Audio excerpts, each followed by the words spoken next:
Hi, everybody. This is Nick Berbulis. I'm the editor of Educational Theory. This is another in a series of interviews that we're doing with authors of papers that have been published in the journal. Today's guest is Leung Wing Ji from Singapore. She just recently published a paper called Pity and Justice in Rousseau's Emile, Developing a Concern for the Common Good. Wing, thank you for joining us today. Thank you very much for having me. So your paper is really an exegesis about Rousseau's masterpiece, Emile, and you focus specifically on the notion of pity and the ways in which Rousseau's imaginary teacher is trying to develop in Emile the capacity for pity. Then you conclude with some reflections on your own teaching. We'll get to that part eventually. But can you start by just telling us what you think pity means in the context of Rousseau's Emile, and why you think there's a central concept for educational and moral development? Yeah, thank you very much for the question. So pity, in Rousseau is a sentiment which allow us to take the perspective of other people. In addition, actually, I noticed that there is an evaluative component, and is highly related to what Rousseau calls by justice in Book 4. What pity does, or the acquisition of this disposition does, is to expand our concern from ourselves to other people, so much so that as we practice making judgments of pity and acting on our sentiment of pity, we will be able to understand more about what the demands of justice requires from us. Yeah, okay, that's great. That's helpful. So why is pity a key concept, and how is it related to the notion of justice and the idea of the common good?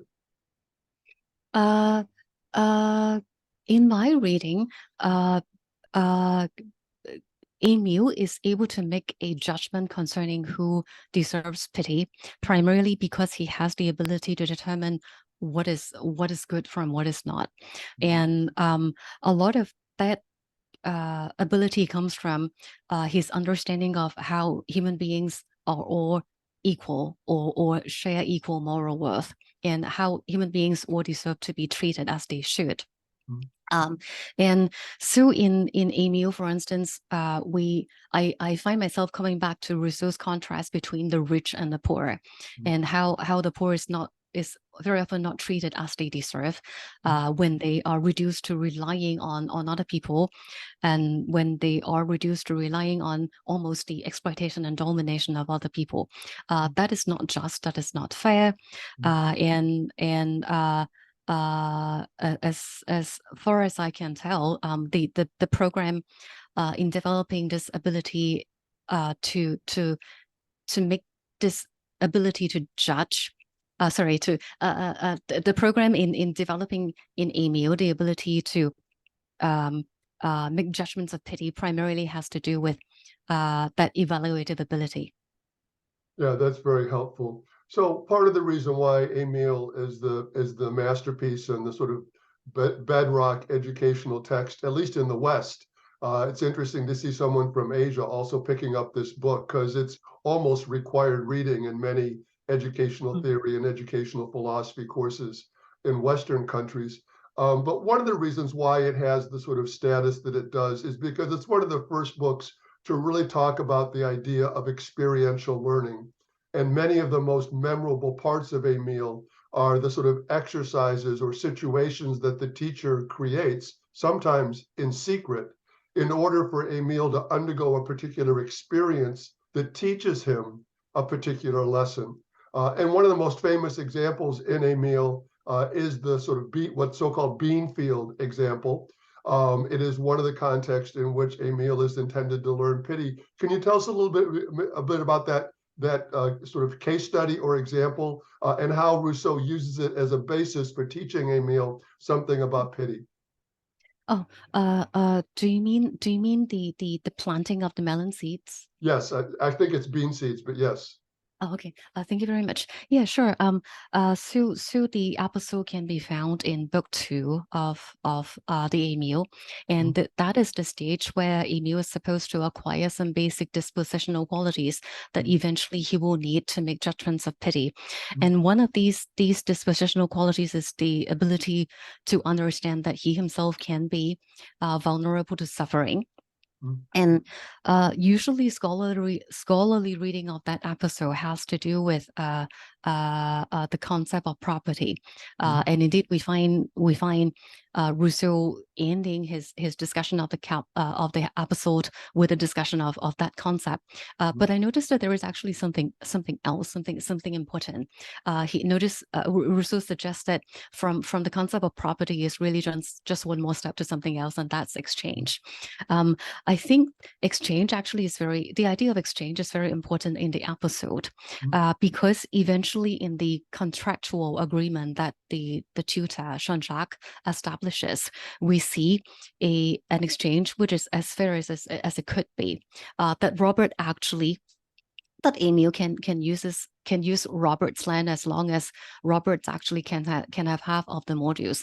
That that to me is very important for Rousseau to understand a context in which unjust suffering can occur, because that paves the way for his understanding of the actual world in Book Three, which is a world characterized by exchange and exchange of skills.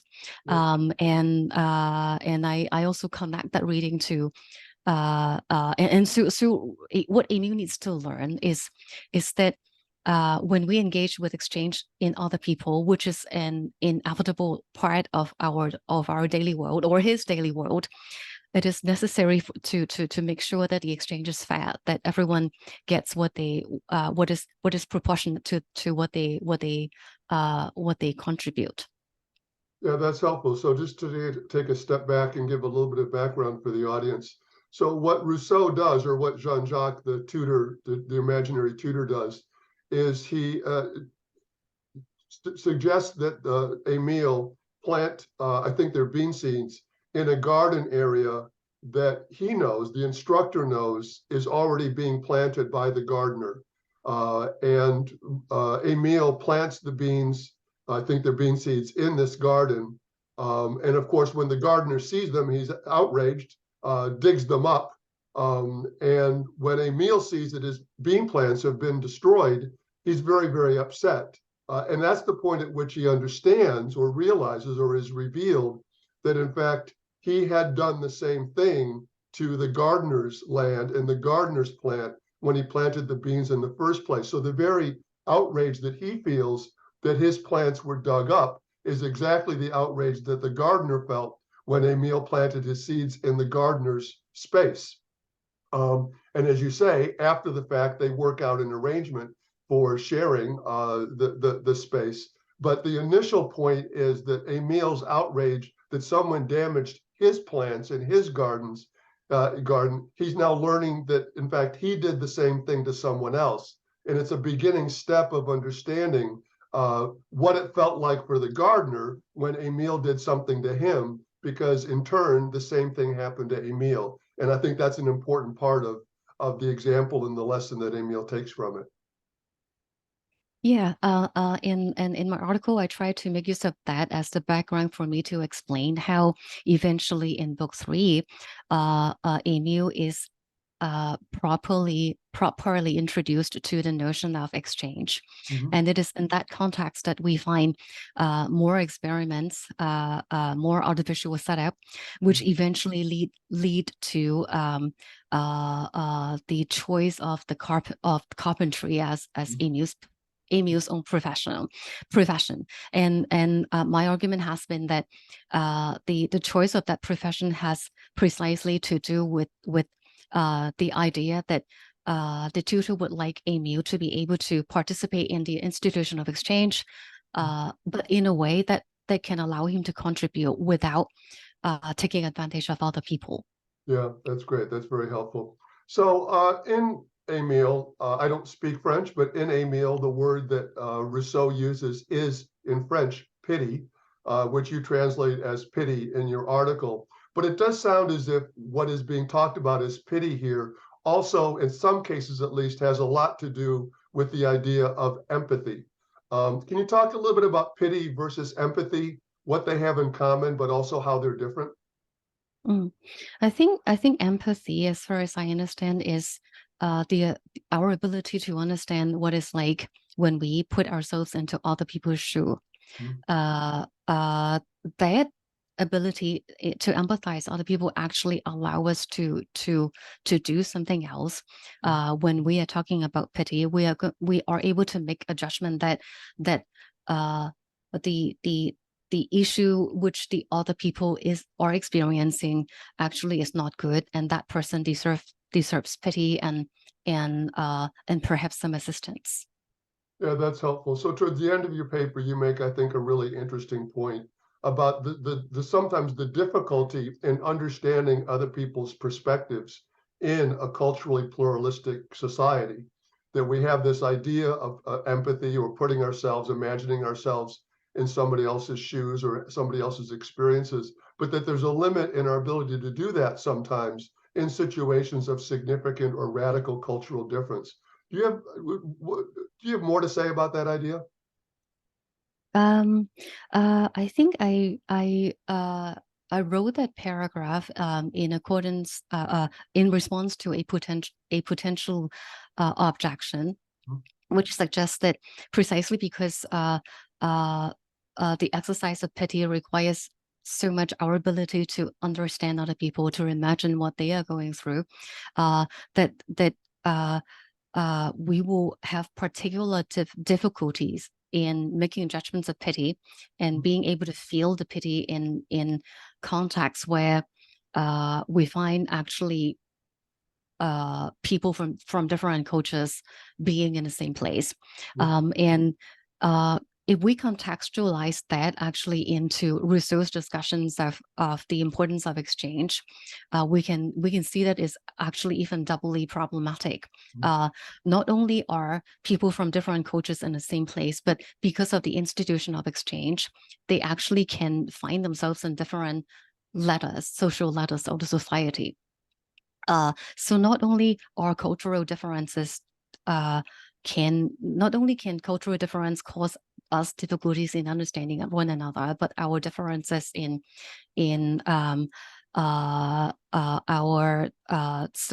social position actually can make it also very very very difficult. And uh, uh, uh, that is a very, very, very, very difficult question to answer. But mm, I've been reading a lot of what scholar has written in the area of social justice education. mm, And one thing I've noticed, which is really, really helpful, is that we need to understand ourselves how we can be part of the bigger structural processes which cause other people some difficulties. And to some extent, that's a strategy that one I can vaguely see in Rousseau. Very often, what Rousseau does is to put Emile in different circumstances that he sets up, and so that he can tell that if he is not careful, he can be part of the equation. He can be part of the difficulty. mm. So I think that would be for me a very key to explaining how we can overcome those barriers so that we can understand how other people feel. Yeah, thank you for that, Wing. So a really outstanding paper, very interesting, and there's a lot in the paper that we don't have time to get into. I urge people to follow the link and to read the whole piece. Thank you so much for talking with us today. Thank you very much for having me again. Take care.